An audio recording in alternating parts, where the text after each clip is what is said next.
नमस्कार मित्रों, मैं डॉक्टर कृति साहित्य कृति के यूट्यूब चैनल पर आपका स्वागत करती हूँ।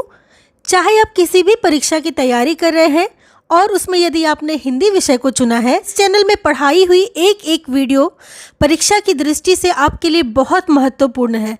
पिछले 10 वर्षों से विभिन्न परीक्षाओं में आने वाले हिंदी के जो भी महत्वपूर्ण प्रश्न होते हैं उसको मैं इस वीडियो में टिक करवाती हूँ, जिससे कि आपकी तैयारी हिंदी विषय से बहुत अच्छे से हो पाती है। भारत के विभिन्न राज्यों से बहुत सारे विद्यार्थी चैनल के साथ लगातार जुड़े हुए हैं और अपनी तैयारी कर रहे हैं। तो यदि आप भी पहली बार मेरे चैनल पर आए हैं तो वीडियो को पूरा देखिए, उपयोगी लगे तो इसे सब्सक्राइब कीजिए, लाइक और शेयर कीजिए ताकि इस प्रकार की वीडियोस जब भी मैं अपलोड करूं उसका नोटिफिकेशन आपको मिल जाए और आपकी तैयारी हिंदी साहित्य से बहुत अच्छे से हो पाए। तो जैसा कि आप जानते हैं कि मैं हिंदी साहित्य से एक सीरीज लेकर आई हूं जिसमें हम पढ़ रहे गोविंद पांडे जी की वस्तुनिष्ठ हिंदी पुस्तक से, जहां हमने अब तक रीतिकाल को पूरा पढ़कर समाप्त कर लिया है। आज की इस वीडियो से हम प्रारंभ करेंगे आधुनिक काल के बारे में। आधुनिक काल की शुरुआत होती है सर्वप्रथम भारतेंदु युग से, जिसे हम पुनर्जागरण काल के नाम से भी जानते हैं। तो यदि परीक्षा में इस प्रकार के प्रश्न आते हैं कि पुनर्जागरण काल किसे कहा जाता है, तो भारतेंदु युग को ही पुनर्जागरण काल कहा जाता है। हिंदी साहित्य में आधुनिक काल नाम सर्वप्रथम आचार्य रामचंद्र शुक्ल के द्वारा दिया गया है। अर्थात अगर बात करें हम आधुनिक काल की, तो यह जो नाम है वो सर्वप्रथम आचार्य रामचंद्र शुक्ल के द्वारा दिया गया था। रेनेसा, जिसका अर्थ होता है नवजागरण या पुनर्जागरण, अर्थात रेनेसा कहते हैं तो उसका मतलब हुआ नवजागरण या पुनर्जागरण। तो रेनेसा शब्द का प्रयोग सर्वप्रथम प्रसिद्ध फ्रांसीसी इतिहासकार मिशेसेट ने 19वीं सदी के पूर्वार्ध में किया था। ये वाला प्रश्न नेट की परीक्षा में पूछा भी गया था कि रेनेसा शब्द का एक तो क्या अर्थ होता है और दूसरा कि इसका सबसे पहला प्रयोग किसने किया था। तो एक फ्रांसीसी इतिहासकार है जिसका नाम है मिशेसेट, तो मिशेसेट ने ही रेनेसा का प्रयोग किया था। तो इसे अच्छे से देखिएगा। आगे देखेंगे, कुछ आलोचकों ने नवजागरण और पुनर्जागरण में शाब्दिक भेद करते हुए भक्ति काल को नवजागरण तथा 19वीं सदी से आरंभ होने वाले जागरण को पुनर्जागरण कहा है। यानी कि कुछ आलोचकों ने बताया है कि ये जो नवजागरण और पुनर्जागरण जो कि जिसका कि अर्थ रेनेसा होता है, इसका शाब्दिक भेद कर दिया है विद्वानों व आलोचकों ने कि भक्ति काल जो है उसे नवजागरण कह दिया और उसके बाद जो समय आया अर्थात 19वीं सदी से जो समय आरंभ होने लगा उसको पुनर्जागरण कहा। डॉक्टर रामविलास शर्मा ने हिंदी नवजागरण के 2 हिस्से किए हैं, ये बहुत महत्वपूर्ण है। रामविलास शर्मा का विभाजन हिंदी नवजागरण को लेकर, तो वे विभाजन करते हैं लोक जागरण अर्थात भक्ति आंदोलन तथा नवजागरण अर्थात हिंदी नवजागरण या आधुनिक काल के नाम से। तो इस प्रकार लोक जागरण और नवजागरण ये 2 विभाजन है हिंदी नवजागरण के रामविलास शर्मा जी के अनुसार। तो इसको अच्छे से याद रखिएगा, परीक्षा में पूछा जाता है कि रामविलास शर्मा ने हिंदी नवजागरण के कितने हिस्से किए, तो 2 हिस्से किए। कौन कौन से हिस्से थे वो, तो एक था लोक जागरण अर्थात भक्ति, लोक में भक्ति की भावना का जागरण, और दूसरा है नवजागरण अर्थात हिंदी नवजागरण या कह सकते हैं हिंदी में आधुनिक काल। आगे देखेंगे, डॉक्टर रामविलास शर्मा ने लोक जागरण तथा नवजागरण में निम्नलिखित ढंग से अंतर भी व्यक्त किया है। अब इस अंतर को भी देखेंगे कि लोक जागरण क्या है और नवजागरण क्या है। तो लोक जागरण की बात करें तो लोक जागरण प्रथम जातीय निर्माण, देखिए जातीय निर्माण और इस तरह की बातें रामविलास शर्मा करते हैं, हम पिछली कुछ वीडियो में भी पढ़े थे। तो आप इस बात को याद रखिएगा कि लोक जागरण तथा प्रथम जातीय निर्माण को व्यक्त करने वाला सांस्कृतिक आंदोलन है। कौन है, तो लोक जागरण है। लोक जागरण को इन्होंने सांस्कृतिक आंदोलन कहा है, किसने, रामविलास शर्मा जी ने। इसे ध्यान दीजिएगा, जिसका मुख्य स्वर सामंत विरोधी तथा मानवतावादी है। ये भी बहुत महत्वपूर्ण है कि जिस लोक जागरण की बात रामविलास शर्मा कर रहे हैं उसका जो मुख्य स्वर है वह है सामंत विरोधी तथा मानवतावादी। भक्ति आंदोलन का काव्य ही लोक जागरण का काव्य है और उन्होंने ये स्वीकार किया है कि भक्ति आंदोलन का जो काव्य है वही लोक जागरण का काव्य है। वही देखिए नवजागरण में क्या लिखते हैं वो कि नवजागरण या हिंदी नवजागरण राष्ट्रीय स्वाधीनता का सामाजिक, राजनीतिक और सांस्कृतिक आंदोलन है। अर्थात अगर हम बात करें नवजागरण की या हिंदी नवजागरण की तो किससे जोड़ा जाएगा? राष्ट्रीय स्वाधीनता से जोड़ा जाएगा, और राष्ट्रीय स्वाधीनता में सामाजिक, राजनीतिक और सांस्कृतिक आंदोलन से, जिसका मुख्य स्वर साम्राज्यवाद का विरोध था तथा सामंतवाद का विरोध था। समाज को लेकर के साम्राज्यवाद और सामंतवाद का विरोध था इस नवजागरण या कह लीजिए हिंदी नवजागरण में। तो इसे बहुत अच्छे से देखिएगा, परीक्षाओं में अक्सर इससे प्रश्न पूछे जाते हैं। आगे देख लेंगे, डॉक्टर रामविलास शर्मा ने लिखा है, जो नवजागरण सन 1857 के स्वाधीनता संग्राम से आरंभ हुआ वह भारतेंदु युग में और व्यापक बना। उसकी साम्राज्य विरोधी, सामंत विरोधी प्रवृत्तियां द्विवेदी युग में और पुष्ट हुई। फिर निराला के साहित्य में कलात्मक स्तर पर तथा उनकी विचारधारा में ये प्रवृत्तियां क्रांतिकारी रूप में व्यक्त हुई। ये बहुत महत्वपूर्ण उक्ति है, रामविलास शर्मा की नेट की परीक्षा में पूछी भी गई थी कि ये उक्ति किसकी है, तो डॉक्टर रामविलास शर्मा की है, जिसमें वो नवजागरण से लेते हुए सामंतवादी, साम्राज्यवादी, विरोधी प्रवृत्तियों को आगे बढ़ाते हुए द्विवेदी युग तथा निराला के साहित्य तक लेकर के जाते हैं। इसे बहुत अच्छे से देखिएगा। आगे हम देखेंगे, डॉक्टर मैनेजर पांडे ने लिखा है, रामविलास शर्मा हिंदी नवजागरण और उसके साहित्य की विशेषताओं का सशक्त, स्वतंत्र और प्रामाणिक विवेचन करने वाले पहले व्यक्ति हैं। अर्थात अगर किसी ने बहुत अच्छे से प्रथम बार इस तरीके का कार्य किया है जिसमें साहित्य की विशेषताओं को रखा है तो वो रामविलास शर्मा है नवजागरण के लिए। ये मैनेजर पांडे की बहुत महत्वपूर्ण उक्ति है रामविलास शर्मा के बारे में। आगे देखेंगे, डॉक्टर राम स्वरूप चतुर्वेदी जी ने लिखा है, पुनर्जागरण दो जातीय संस्कृतियों की टकराहट से उत्पन्न रचनात्मक ऊर्जा है। ये बहुत महत्वपूर्ण है नेट की परीक्षा या किसी भी परीक्षा की दृष्टि से कि राम स्वरूप चतुर्वेदी जी ने क्या लिखा है। तो पुनर्जागरण क्या है? दो जातीय संस्कृतियों की टकराहट से उत्पन्न रचनात्मक ऊर्जा है। ठीक है, आगे देखेंगे, हिंदी में आधुनिकता और पुनर्जागरण के प्रवर्तक और पितामह भारतेंदु हरिश्चंद्र को माना जाता है। ये बहुत महत्वपूर्ण है किसी भी परीक्षा की दृष्टि से कि हिंदी में आधुनिकता और पुनर्जागरण का प्रवर्तक किसे माना जाता है, पितामह किसे माना जाता है, तो भारतेंदु हरिश्चंद्र को माना जाता है आधुनिकता और पुनर्जागरण का प्रवर्तक या पितामह। विभिन्न विद्वानों ने भारतेंदु युग का काल निर्धारण निम्न ढंग से किया है। अर्थात भारतेंदु युग के काल तथा नाम पर विभिन्न विद्वानों ने अपना अपना प्रकाश डाला है, दृष्टिकोण है, सबका अपना अपना मत है। क्या है तो देखेंगे, मिश्र बंधुओं ने इसका जो सीमा काल बताया है वो 1869 से 1888 बताया है। इसका नामकरण किया है कि ये जो भारतेंदु युग का काल है ये क्या है? वर्तमान काल। अर्थात मिश्र बंधुओं ने भारतेंदु युग को क्या बोला है? ये वर्तमान काल है। रामचंद्र शुक्ल ने भारतेंदु युग को नई धारा प्रथम उत्थान बताया है। आप जब हिंदी साहित्य का इतिहास आचार्य रामचंद्र शुक्ल की पुस्तक देखेंगे तो उसमें पाएंगे उन्होंने भारतेंदु युग को भारतेंदु युग ना कहकर कहा है नई धारा प्रथम उत्थान, और इसकी जो समय सीमा मानी है वो 1868 से 1893 ईस्वी मानी है। राम कुमार वर्मा ने आधुनिक काल कहा है भारतेंदु युग को, और इसकी जो समय सीमा है वो 1870 से 1900 मानी है। वहीं केसरी नारायण शुक्ल ने 1865 से 1900 ईस्वी मानी है समय सीमा भारतेंदु युग की, तथा रामविलास शर्मा ने, जो कि बहुत महत्वपूर्ण है, उन्होंने भारतेंदु युग को नवजागरण कहा है तथा इसकी समय सीमा 1857 से 1900 ईस्वी तक मानी है। और ये समय काल परीक्षाओं में कई बार पूछा गया है, इसे बहुत अच्छे से देखिएगा। आगे हम देखेंगे कि भारतेंदु पूर्व कुछ काव्य धारा थी जिसका समय था 1843 से 1867 ईस्वी। सन 1843 से सन 1867 ईस्वी तक का कृतित्व भारतेंदु युग की पृष्ठभूमि के रूप में जाना जाता है। भारतेंदु पूर्व काव्य धारा में रचित महत्वपूर्ण भक्ति काव्य निम्नलिखित है। यहाँ पर अब हम कुछ भक्ति काव्य को देखेंगे जो कि भारतेंदु युग के कुछ पूर्व यानी कुछ पहले लिखी गई थी, जो कि बहुत महत्वपूर्ण भी है।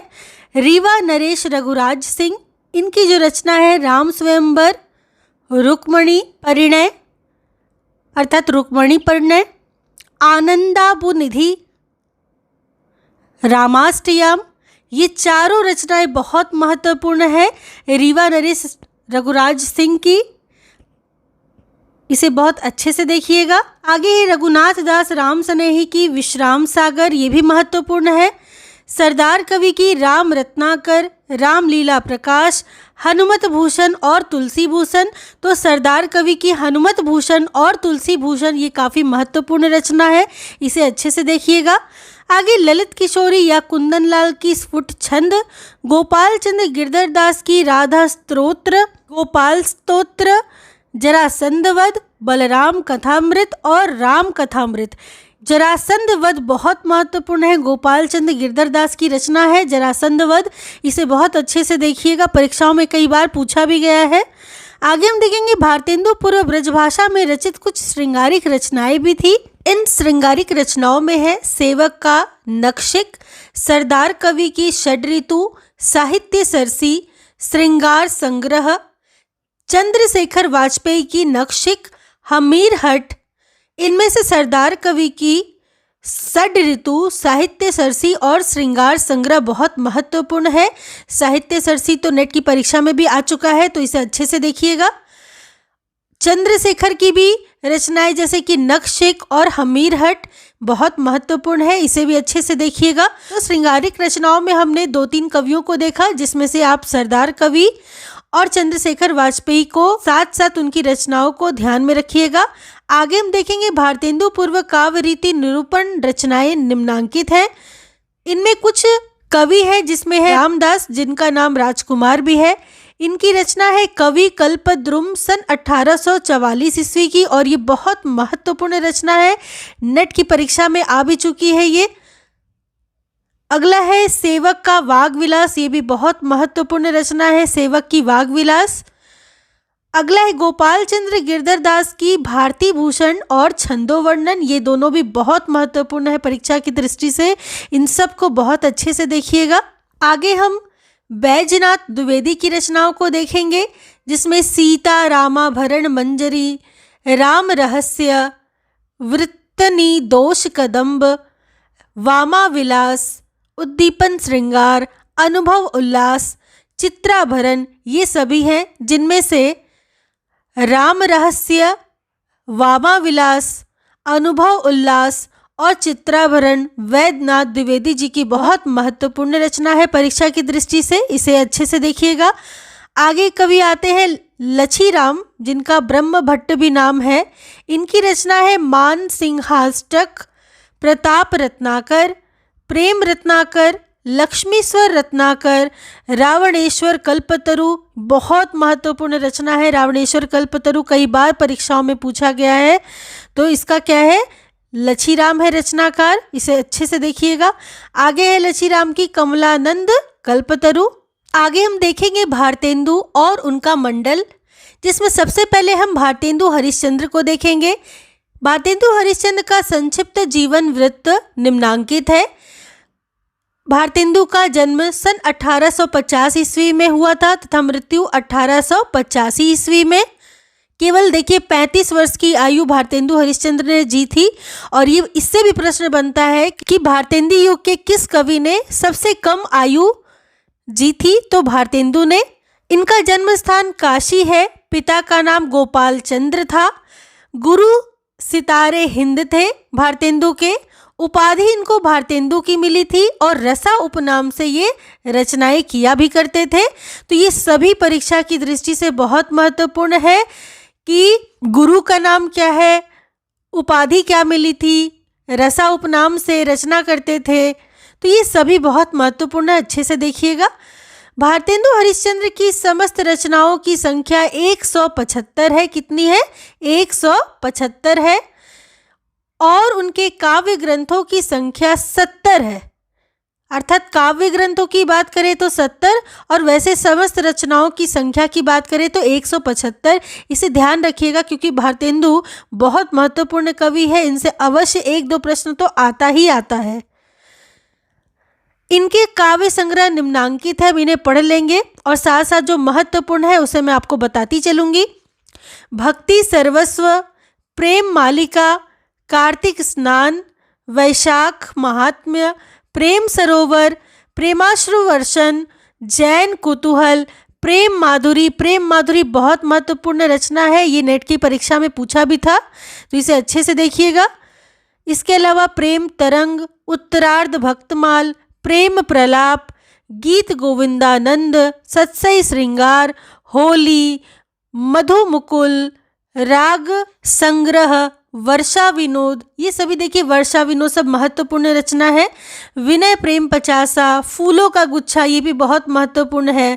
प्रेम फुलवारी भी बहुत महत्वपूर्ण है। आगे कृष्ण चरित, श्री अलवरत वर्णन, श्री राजकुमार सुस्वागत पत्र, सुमनोंजलि, श्री जीवन जी महाराज चतुरंग, देवी छद्म लीला, प्रातः स्मरण मंगल पाठ, दैन्य प्रलाप, उरेहना, तन्मय लीला, दान लीला, रानी छद्म लीला, ये तीनों बहुत महत्वपूर्ण है। तन्मय लीला, दान लीला तथा रानी छद्म लीला।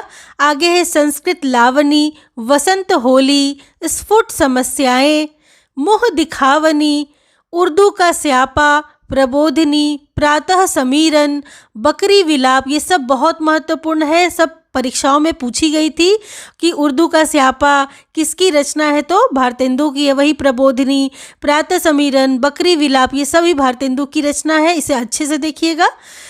वही है स्वरूप चिंतन, श्री राजकुमार शुभागमन वर्णन, भारत भिक्षा, श्री पंचमी, श्री सर्वोत्तम स्त्रोत, निवेदन पंचक, मान सोपायन, प्रातः स्मरण स्तोत्र, हिंदी की उन्नति पर व्याख्यान, अपवर्ग दाष्टक, मनोमुकुल माला, वेणुगीति, श्रीनाथ स्तुति, मूक प्रश्न, अपवर्ग पंचक, पुरुषोत्तम पंचक, भारत वीरत्व, श्री सीता वल्लभ स्तोत्र, श्री रामलीला, भीष्म स्तवराज, मान लीला, फूल, बुझौल, बंदर सभा। बंदर सभा बहुत महत्वपूर्ण है, भारतेंदु की रचना, इसे ध्यान दीजिएगा। वही विजय वल्लरी, विजयनी, विजय वैजंती बहुत महत्वपूर्ण है। विजयनी, विजय वैजंती भारतेंदु की रचना है। नए जमाने की मुकरी, ये भी बहुत महत्वपूर्ण है। वहीं आगे जातीय संगीत, रिपुनाष्टक, रिपुनाष्टक भी बहुत महत्वपूर्ण है परीक्षा की दृष्टि से भारतेंदु की। आगे स्फुट कविताएं, प्रिंस ऑफ वेल्स के पीड़ित होने पर कविता। तो इस प्रकार देखा आपने भारतेंदु की कुछ कविताओं, काव्य कृतियों के बारे में, जिसमें जो जो महत्वपूर्ण मैंने बताया है उसे बहुत अच्छे से पढ़िएगा। आगे देखेंगे कि भारतेंदु कृत विजयनी विजय वैजंती शीर्षक कविता मिस्र में भारतीय सेना की विजय प्राप्ति पर लिखी गई थी। अर्थात ये कब लिखी गई थी, तो जब मिस्र में भारतीय सेना ने विजय प्राप्त किया था तब भारतेंदु ने ये कविता लिखी थी, विजयनी विजय वैजयंती। तो इसे बहुत अच्छे से याद कीजिएगा। आगे भारतेंदु ने नारद भक्ति सूत्र और शांडिल्य भक्ति सूत्रों का अनुवाद किया, जो क्रमशः तदीय सर्वस्व 1874 ईस्वी और भक्ति सूत्र वैजयंती शीर्षक से किया है। ये जो नारद भक्ति सूत्र है और शांडिल्य भक्ति सूत्र, ये परीक्षा की दृष्टि से बहुत महत्वपूर्ण है। नारद भक्ति सूत्र तदीय सर्वस्व का है और शांडिल्य भक्ति सूत्र किसका अनुवाद, तो भक्ति सूत्र वैजयंती इसका अनुवाद है। आप इसे ट्रिक से देखिए, ऐसे याद कीजिएगा कि सर्वस्व नारद घूमते हैं, सर्वस्व से आप सर्वस्व नारद ऐसे करके ट्रिक के साथ याद करिएगा। वही देखिए शांडिल्य भक्ति सूत्र और नीचे क्या है, भक्ति सूत्र वैजयंती। तो यहाँ सूत्र से आप इसको संबंधित करके ट्रिक से याद कर लीजिएगा। तो आपने देखा कि नारद भक्ति सूत्र का अनुवाद तदीय सर्वस्व और शांडिल्य भक्ति सूत्र का अनुवाद भक्ति सूत्र वैजयंती के नाम से किसने किया, तो भारतेंदु ने किया है। ये बहुत महत्वपूर्ण है, इसे अच्छे से याद रखिएगा। आगे देखेंगे भारतेंदु हरिश्चंद्र ने पैरोडी, स्यापा, गाली, लावणी आदि शैलीगत रूपों में कविताएं लिखी है। अर्थात उनकी कविताओं की क्या शैली रही है? पैरोडी, श्यापा, गाली, लावणी, ये सब उनकी शैली रही है। परीक्षा में ये पूछते हैं कि किसने भारतेंदु युग में पैरोडी, स्यापा, गाली अथवा लावणी शैली में काव्य रचना की है? तो भारतेंदु ने की है। उनकी इन कुछ कविताओं के उदाहरण भी दिए हुए हैं और शैली दी हुई है जिसे हम पढ़ लेंगे। जैसे बंदर सभा पैरोडी शैली में। ये सभी शैलियाँ बहुत महत्वपूर्ण है, इसे अच्छे से देखिएगा। परीक्षा में पूछे जाते हैं कि इस रचना की शैली क्या है, तो आपको इसका उत्तर आना चाहिए। तो बंदर सभा पैरोडी शैली में है।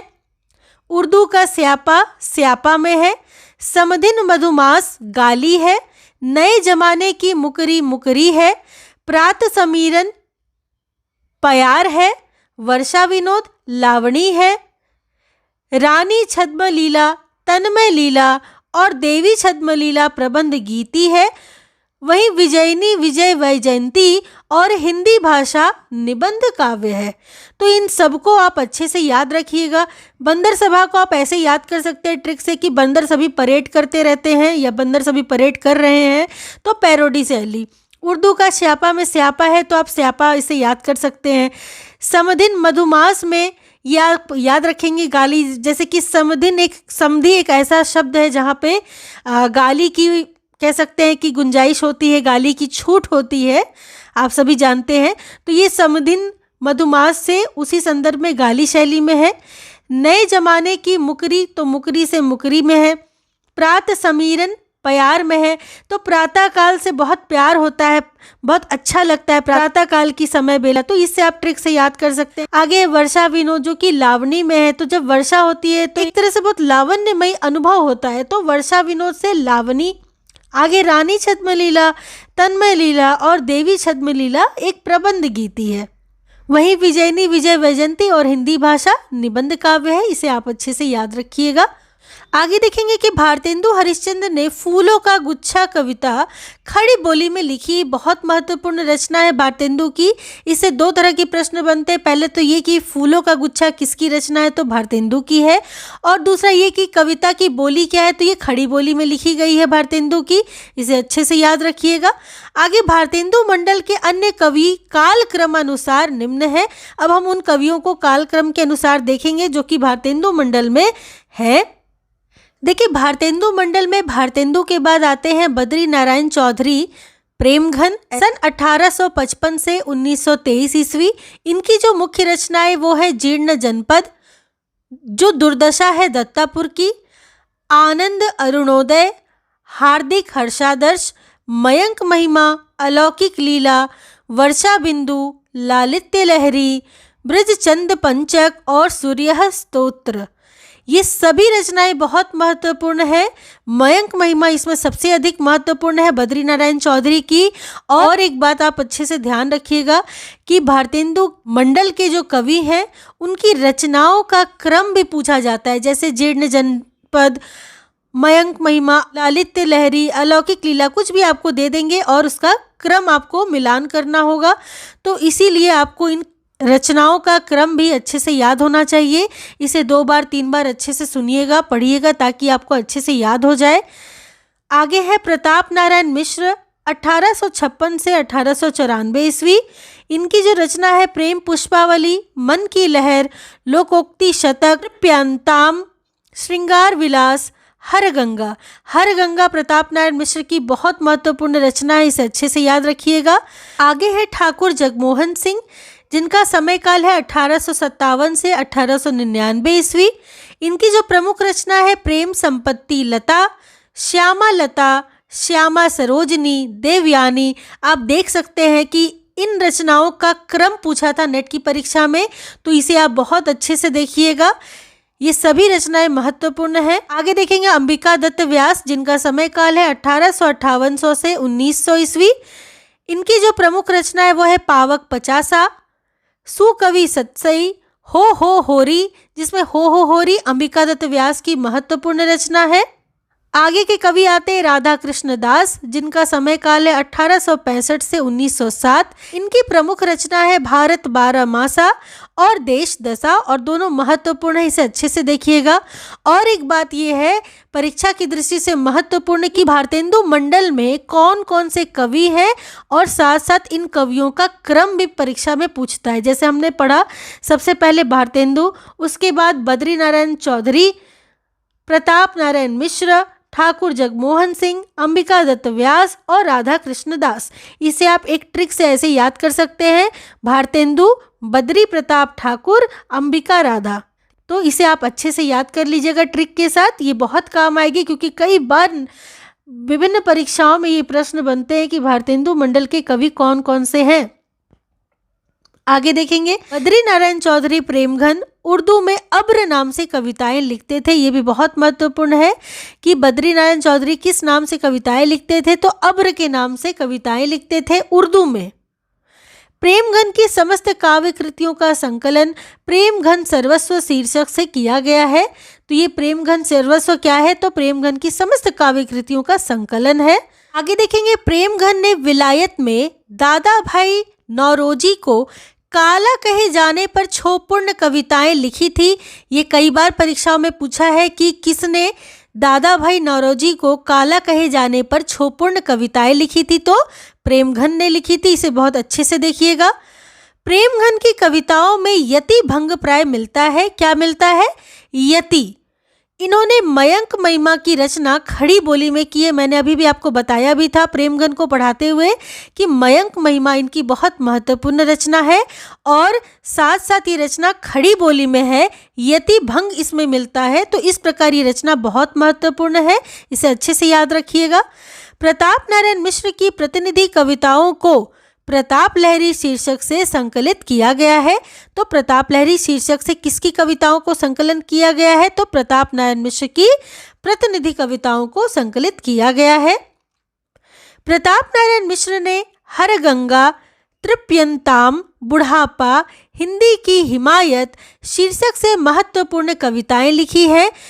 परीक्षाओं में ये बहुत महत्वपूर्ण प्रश्न बनता है कि किसने हर गंगा, तृप्यताम ये कविताएं लिखी है, तो प्रताप नारायण मिश्र ने लिखी है हर गंगा, तृप्यंताम, बुढ़ापा, हिंदी की हिमायत, ये सब बहुत महत्वपूर्ण रचनाएं हैं।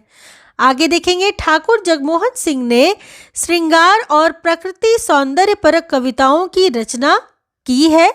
इन्होंने विंध्य क्षेत्र की प्रकृति का वैविध्यपूर्ण वर्णन किया है। तो ठाकुर जगमोहन सिंह श्रृंगार और प्राकृतिक सौंदर्य के लिए प्रसिद्ध हैं। इनकी रचनाओं में प्रकृति का सौंदर्य मिलता है, और इस प्रकृति में विंध्य क्षेत्र है। तो इस प्रकार ये थोड़ी महत्वपूर्ण है। आगे हम देखेंगे, जगमोहन सिंह ने कालिदास कृत ऋतु संहार और मेघदूत का ब्रज भाषा में अनुवाद किया है। ये बहुत महत्वपूर्ण है। कालिदास के ऋतु संहार और मेघदूत का ब्रज भाषा में किसने अनुवाद किया, तो ठाकुर जगमोहन सिंह ने अनुवाद किया था। परीक्षा की दृष्टि से बहुत महत्वपूर्ण है। अंबिका दत्त व्यास ने अपने कवि जीवन का आरंभ कविता वर्धिनी सभा में पूरी अमी की कटोरिया सी चिरंजीवो रहो विक्टोरिया रानी समस्या की पूर्ति करके किया, और इस पर उन्हें सुकवि की उपाधि प्राप्त हुई। ये बहुत महत्वपूर्ण है कि अंबिका दत्त व्यास ने सर्वप्रथम जीवन का आरंभ, जो कवि के जीवन का आरंभ किया, वो कविता वर्धिनी सभा से किया, जिसमें उन्होंने पूरी अमी की कटोरिया सी चिरंजीवी रहो विक्टोरिया रानी ऐसा समस्या पूर्ति करके सुकवि की उपाधि प्राप्त की। और ऐसी सुकवि की उपाधि प्राप्त करने वाला कवि कौन है, तो अंबिका दत्त व्यास है। आगे देखेंगे, अंबिका दत्त व्यास ने खड़ी बोली में कंसवध, जो कि अपूर्ण है, शीर्षक प्रबंध काव्य की रचना भी की है। ये भी महत्वपूर्ण है कि कंसवध जो कि अपूर्ण शीर्षक प्रबंध काव्य है, इसकी रचना किसने की खड़ी बोली में, तो अंबिका दत्त व्यास ने की है। आगे देखेंगे, साथ ही फारसी छंद में दशरथ विलाप नामक कविता खड़ी बोली में लिखी है। किसने, तो अंबिका दत्त व्यास ने। दशरथ विलाप बहुत महत्वपूर्ण है, जो खड़ी बोली में इन्होंने लिखा है, फारसी छंद में लिखा है। ये परीक्षाओं में कई बार पूछा गया है, इसे बहुत अच्छे से देखिएगा। अंबिका दत्त व्यास की रचना है दशरथ विलाप। राधा कृष्ण दास भारतेंदु हरिश्चंद्र के फुफेरे भाई थे। इन्होंने रहीम के दोहों पर कुंडलियों की रचना की है। ये भी प्रश्न बनता है कि रहीम के दोहों पर कुंडलियों की रचना किसने की है? तो रहीम के दोहे पर कुंडलियों की रचना राधा कृष्ण दास ने की है और ये भारतेंदु हरिश्चंद्र के क्या थे? फुफेरे भाई थे। आगे हम भारतेंदु काल के अन्य कुछ कवियों को देखेंगे, जिसमें नवनीत चतुर्वेदी, गोविंद गिल्ला भाई, दिवाकर भट्ट। देखिए दिवाकर भट्ट की नक्शिक रचना जो है वो थोड़ी महत्वपूर्ण है, बाकी आप अपने से वीडियो को थोड़ा सा रोक करके पढ़ लीजिएगा, परीक्षा की दृष्टि से थोड़ी कम महत्वपूर्ण है। हम आगे चलेंगे। कवियों में रामकृष्ण वर्मा बलवीर, राजेश्वरी प्रसाद सिंह प्यारे, राव कृष्ण देव शरण सिंह गोप, दुर्गा दत्त व्यास, राधाचरण गोस्वामी बहुत महत्वपूर्ण है, जिनकी रचना है नवभक्तमाल और परीक्षा की दृष्टि से बहुत महत्वपूर्ण है, इसे अच्छे से देखिएगा। वहीं गुलाब सिंह है आगे और इनकी रचना है प्रेम सत्सई, ये भी बहुत महत्वपूर्ण है। तो राधाचरण गोस्वामी नवभक्तमाल और गुलाब सिंह प्रेम सत्सई बहुत महत्वपूर्ण है, इसको अच्छे से देखिएगा। आगे हम देखेंगे भारतेंदु युगीन प्रमुख समस्या पूर्ति संग्रह और कवि निम्नलिखित है। आपको पता है कि भारतेंदु युग में कुछ समस्या पूर्ति काव्य भी लिखे गए थे। यहाँ पे उन कवियों को देख लेंगे जिन्होंने समस्या पूर्ति संग्रह की रचना की। दुर्गा दत्त व्यास ने की, अंबिका दत्त व्यास ने की, गोविंद बल्लभ गिल्ला भाई ने की, गंगाधर द्विज गंग ने की, नर्मदेश्वर प्रसाद सिंह ने की, जिसमें सबसे प्रमुख और सबसे महत्वपूर्ण परीक्षा की दृष्टि से है अंबिका दत्त व्यास की समस्या पूर्ति सर्वस्व और परीक्षाओं में कई बार पूछी जाती है। तो अंबिका दत्त व्यास की समस्या पूर्ति सर्वस्व एक समस्या पूर्ति संग्रह है, तो इसे आप अच्छे से याद रखिएगा। आगे हम भारतेंदु युगीन कवियों की कुछ महत्वपूर्ण काव्य पंक्तियों को देख लेंगे, जिसमें हम सबसे पहले भारतेंदु हरिश्चंद्र को पढ़ेंगे। सहसन बरसन सो सुनियो जो सपने नहीं कान, सो जय आरज शब्द। अगला फरकी उठी सबकी भुजा, खरकी उठी तरवार, क्यों आप ही ऊंचे भये आर्य मोक्ष के बार। अगला हाय वह भारत भुव भारी, सब ही विधि सो भई दुखारी, हाय चित्तौर नीलज तू भारी, अजहू खरो भारत ही मंझारी। अगला निज भाषा उन्नत है, सब उन्नति को मूल, बिन निज भाषा ज्ञान के, मिटे न ही अके सूल। ये आपने पंक्तियां तो कई बार सुनी है और ये आप भी जानते हैं कि ये पंक्तियां बहुत महत्वपूर्ण है परीक्षा की दृष्टि से। किसकी है? तो भारतेंदु की है कि अपनी भाषा की उन्नति सभी प्रकार की उन्नति का मूल है। इस प्रकार की पंक्तियां भारतेंदु की है, आप इसे बहुत अच्छे से देखिएगा। आगे देखेंगे। कहाँ करुणा निधि केशव सोए, जागत नाही अनेक जतन करी भारतवासी रोए। अगला मेरे तो साधन एक ही है, जग नंद लला वृषभानु दुलारी। ये साधन की बात कौन कर रहे हैं? तो भारतेंदु साधन की बात कर रहे हैं कि मेरे तो साधन एक ही है, जग नंद लला वृषभानु दुलारी। आगे पिय प्यारे तिहारे निहारे बिना, अखियां दुखियां नहीं मानती। ये भी बहुत महत्वपूर्ण पंक्ति है भारतेंदु की कि पियत प्यारे तिहारे निहारे बिना, अखियां दुखियां नहीं मानती है। अगला सिसुताई अजो ना गई तनते, तऊ जोबन ज्योति बहोरे लगी। अगला आजू लो ना मिले, तो कहा हम तो तुमरे सब भांति कहावे, प्यारे जू है जग की यह रीति विदा की, समय सब कंठ लगावे। अगला मुँह जब लागे तब नहीं छूटे, जाति मान धन सब कुछ लूटे, पागल करी मोही करे खराब, क्यों सखी सज्जन नहीं शराब। अगला है उर्दू हाय हाय, कहाँ सिधारी हाय हाय। अगला सभा में दोस्तों बंदर की आमाद है, गधे और फूलों के अफसर की आमाद आमाद है। अगला भीतर भीतर सब रस चूसे, हंस हंस के तन मन धन मूसे, जाहिर बातन में अति तेज, क्यों सखी सज्जन नहीं अंग्रेज। ये बहुत महत्वपूर्ण पंक्ति है भारतेंदु की, इसे बहुत अच्छे से देखिएगा, कई बार परीक्षाओं में पूछी गई है। रसा महवे फसाहत, दोस्त क्या दुश्मन भी है सारे, जमाने में तेरे दर्जे सुखन की यादगारी है। अगला, श्री राधा माधव युगल चरण रस का अपने को मस्त बना, पी प्याला भर भर कर कुछ इस मैक का भी देख मजा। अगला, रोवहु सब मिली आवहु भारत भाई, हा हा भारत दुर्दशा न देखी जाई। ये बहुत महत्वपूर्ण पंक्ति है भारतेंदु की, इसे बहुत अच्छे से देखिएगा, परीक्षा में पूछी भी गई है। रह क्यों एक म्यान असी दोए, जनी नैनन में हरि रस छायो, ते ही क्यों भावै कोय। अगला, सखा प्यारे कृष्ण के गुलाम राधा रानी के। तो इस प्रकार आपने देख लिया भारतेंदु की सभी महत्वपूर्ण काव्य पंक्तियों को। जो मैंने आपको महत्वपूर्ण बताया है उसे बहुत अच्छे से पढ़िएगा, परीक्षाओं में अक्सर उससे प्रश्न पूछे जाते हैं। आगे हम देखेंगे, आगे हम बद्री नारायण चौधरी प्रेमघन की कुछ महत्वपूर्ण काव्य रचनाओं को देखेंगे, उनकी उक्तियों को देखेंगे। निर्धन दिन दिन होत है, भारत भुव सब भांति, ताही बचाई ना को सकत, निज भुज बुद्धि बल कांति।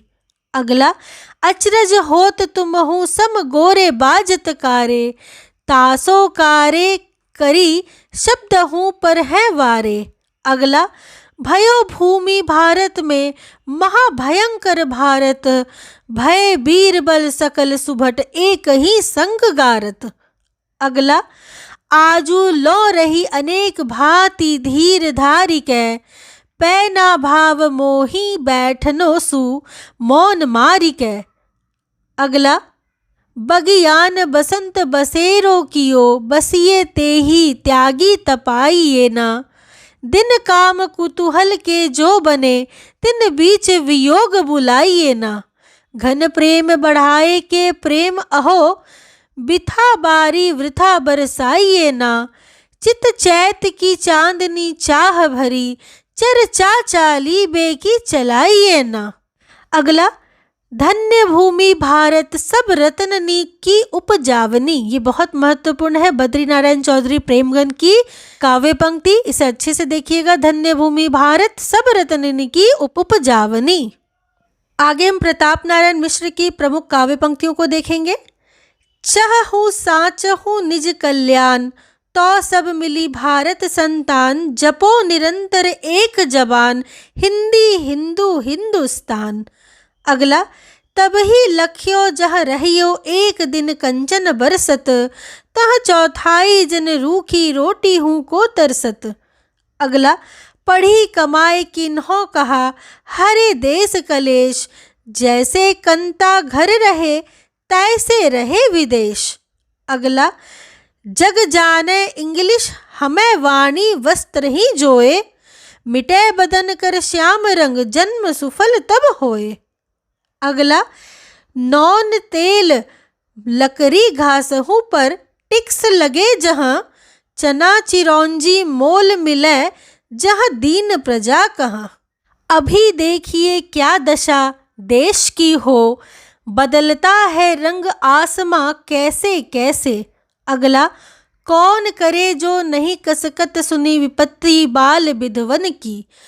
ये बहुत महत्वपूर्ण रचना है, बहुत महत्वपूर्ण काव्य पंक्तियां हैं प्रताप नारायण मिश्र की, इसे बहुत अच्छे से देखिएगा। अगला है, विधवा विलपै नित धेनु, कटे को लागत हाय गोहार नहीं। आगे हम ठाकुर जगमोहन सिंह की कुछ काव्य पंक्तियों को देखेंगे। अब यो उर आवत है सजनी, मिली जाऊं गरे लगी के छतियाँ, मन की करी भांति अनेकन, और मिली की जियरी रस की बतियाँ। हमहारी अरी करी उपाय, लिखी बहु नेह भरी पतियाँ, जग मोहन मोहनी मूर्ति के बिना, कैसे कटे दुख की रतियाँ। तो ये वाली जो पहली पंक्ति है, अब यो उर आवत है सजनी, मिली जाऊं गरे लगी के छतियाँ, ये ठाकुर की बहुत ही महत्वपूर्ण काव्य पंक्ति है, इसे बहुत अच्छे से देखिएगा। आगे देखेंगे, पहाड़ अपार कैलाश से, कोटिन ऊंची शिखा लगी अंबर चूम, निहारत दीठी भ्रमय पगिया गिरी, जात उतंगता ऊपर धूम। अगला, कुल कानी तजी गुरु लोगन में, बसी कै सब बैन कुबैन सहा, सब छोड़ी तुम्हें हम पायो, अहो तुम छोड़ी हमें कहो पायो कहा। तो इस प्रकार हमने ठाकुर की सभी काव्य पंक्तियों को पढ़ा, जिसमें पहली वाली जो पंक्ति है, अब यों उर आवत है सजनी, मिली जाऊं गरे लगी के छतिया, ये बहुत महत्वपूर्ण है परीक्षा की दृष्टि से, इसे अच्छे से देखिएगा। आगे हम कुछ विविध विषय वस्तुओं पर बात करेंगे। भारतेंदु युग के कुछ विविध विषय वस्तुओं में हम देखेंगे कि सन 1888 ईस्वी में प्रकाशित खड़ी बोली आंदोलन पुस्तक से मुजफ्फरपुर निवासी अयोध्या प्रसाद खत्री ने काव्य में खड़ी बोली का सूत्रपात किया था। अर्थात खड़ी बोली आंदोलन पुस्तक के माध्यम से अयोध्या प्रसाद खत्री ने काव्य में खड़ी बोली का सूत्रपात किया है, इसे थोड़ा अच्छे से देखिएगा।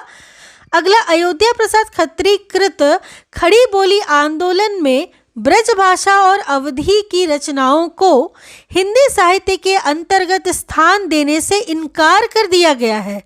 मतलब हिंदी साहित्य के अंतर्गत ब्रज भाषा और अवधी को स्थान नहीं दिया है। किसने? अयोध्या प्रसाद खत्री ने खड़ी बोली आंदोलन पुस्तक में। अयोध्या प्रसाद खत्री ने खड़ी बोली का पद्य 1889 ईस्वी शीर्षक से एक अन्य रचना में विभिन्न शैलियों में रचित उस समय की खड़ी बोली कविताओं का संकलन भी किया है। अयोध्या प्रसाद खत्री ने खड़ी बोली पद्य की 5 स्टाइलें बताई थी, जैसे मौलवी स्टाइल, मुंशी स्टाइल, पंडित स्टाइल, मास्टर स्टाइल। अगला, आधुनिक काल में ब्रज भाषा पद्य के लिए संस्कृत वृत्तों का व्यवहार पहल स्वर्गीय पंडित सरयू प्रसाद मिश्र ने रघुवंश महाकाव्य के अपने पद्य बद्य भाषानुवाद में किया था। सरयू प्रसाद मिश्र ने रघुवंश महाकाव्य के अपने पद बद्य भाषानुवाद में संस्कृत वृत्तों का व्यवहार किया था। तो इस प्रकार हमने भारतेंदु युग को पूरी तरीके से पढ़ लिया है, सभी रचनाओं को, सभी प्रमुख काव्य पंक्तियों को। वीडियो को बहुत अच्छे से देखिएगा, परीक्षा में इससे 3 से 4 प्रश्न अवश्य आएंगे। चैनल के साथ जुड़े रहिए ताकि इस प्रकार के वीडियोस आपको बार बार मिलती रही। चैनल को लाइक शेयर और सब्सक्राइब कीजिए। तो चलिए मिलती हूँ अगली वीडियो में। भारतेंदु युग के बाद द्विवेदी युग को पढ़ेंगे। तब तक के लिए बहुत बहुत धन्यवाद।